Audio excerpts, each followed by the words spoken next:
परांचिखानि व्यतीर्णत स्वयंभुष तस्मात् परं पश्यति नान्तरात्मन कश्चित् धीरः प्रत्यगात्मानमैक्षत आवृत चक्षु अमृतत्वमीक्षण। स्वयंभू परमात्मा ने इंद्रियों को बहिर्मुख बनाया। यदि केवल इंद्रियों की रचना अभीष्ट हो तो व्यचरत कह देने से त्रिहिंसायाम धातु का प्रयोग क्यों किया गया। त्रिधातु तो हिंसार्थक है।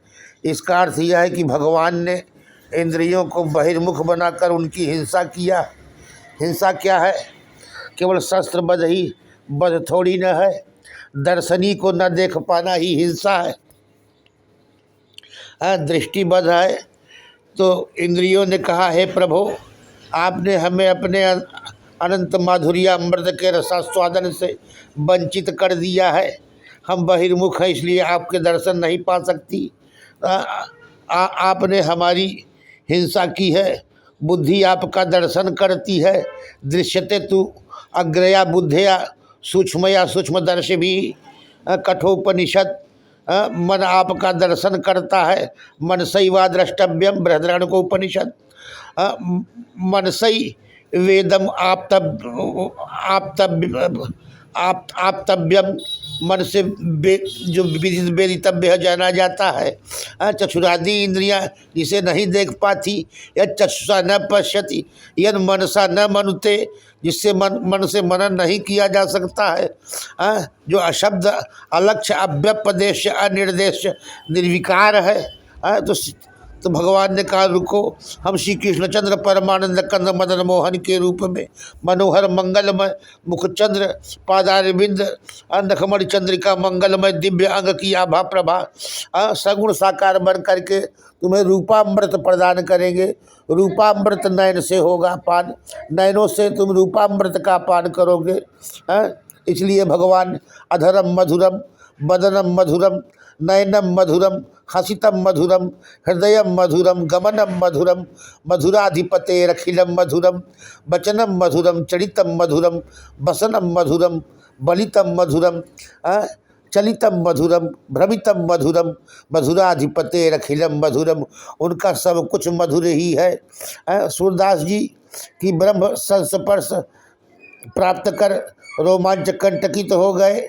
आनंदाश्रु से उनकी आंखें भरपूर हो गई। तो इसलिए भगवान सगुण साकार होकर के कश्चित धीर प्रत्यगात्मानमीक्षण, जो आवृत चक्षु है, आवृतानि निबद्धानि सर्वाणि इंद्रियाणि, सभी इंद्रियों को जिसने संयत कर रखा है वो आवृत चक्षु है।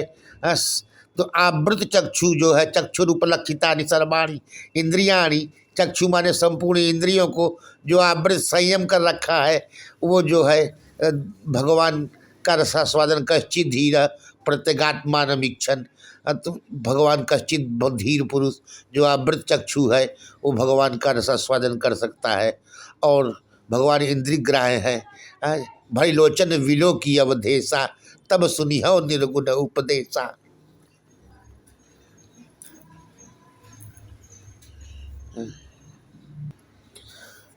नैवात्मनः प्रभुरयम निजलाभ पूर्णो मानम जनाद विदुख करुणो वृणीते यद्यद जनो भगवते विदधीत मानम तच्चात्मने प्रतिमुखस्य मुखस्य यथा मुखस्त्री।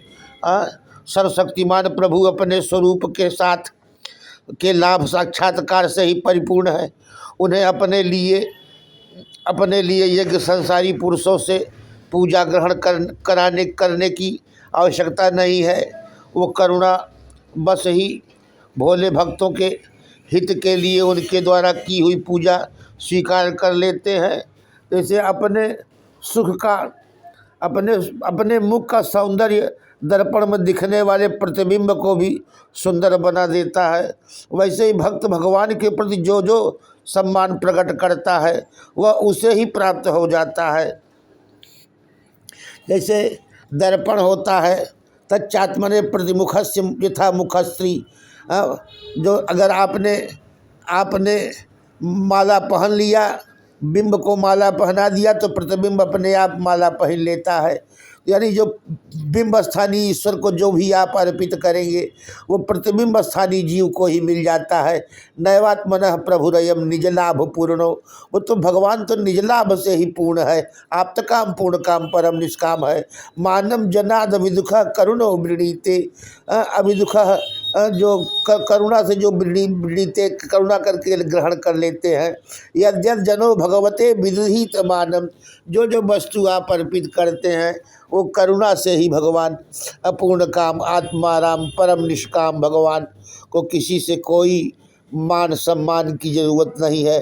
न दत्ते कस्यचित् पापम न चैव सुकृतिनं विभु, अज्ञाने न व्रतम ज्ञानम तेन मुह्यन्ति जन्तवः। विभु व्यापक परमात्मा किसी के पाप और पुण्य को नहीं ग्रहण करता।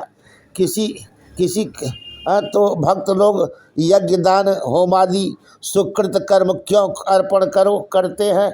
उत्तर दिया, अज्ञान से विवेक ज्ञान आवृत ढका हुआ है, इसलिए अविवेकी संसारी जीव ही करता हूँ कराता हूँ खाता हूँ खिलाता हूँ, इस प्रकार मोह को प्राप्त होता है।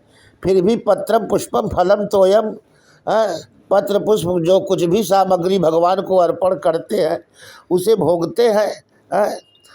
प्रेतात्मा शुद्ध बुद्धि से युक्त पुरुष पत्र पुष्प फल एवं जल जो कुछ भी भक्ति पूर्वक मुझे अर्पण करता है उसके भक्ति के दिए हुए पदार्थों को, भक्ति सहित दिए हुए पदार्थों को हम ग्रहण करते हैं।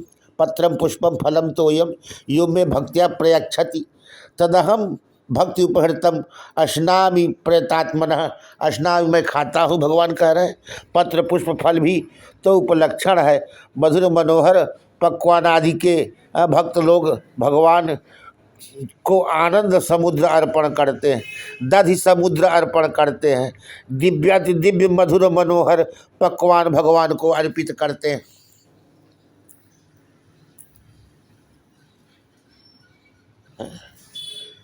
भक्तिया अश्नामि, भगवान कहते हैं मैं खाता हूँ। और न दत्ते का, अरे सूर्य भगवान को जल की अपेक्षा नहीं कि जलांजलि दो, और न तो उन्हें दीपक की अपेक्षा है। लेकिन भक्त कहता है तो दियम वस्तु गोविंदम तुभ्यमेव समर्पितम गृहाण सम्मुखो भूत्वा प्रसिद्ध परमेश्वर, आपकी वस्तु है प्रभु, आपको समर्पित करते हैं, हम कहाँ से लाएं? उत्तमोत्तम फल फूल आपके अनुग्रह से ही उत्पन्न हुए हैं सब, अथवा भगवान कृपा करके ग्रहण करते हैं। इस तरह अचिंत्य अनंत सुधा सिंधु भगवान परिपूर्ण है, कुछ अपेक्षा नहीं है, तब पर भी भक्त लोग ग्रहण देते हैं और भगवान ग्रहण करते हैं।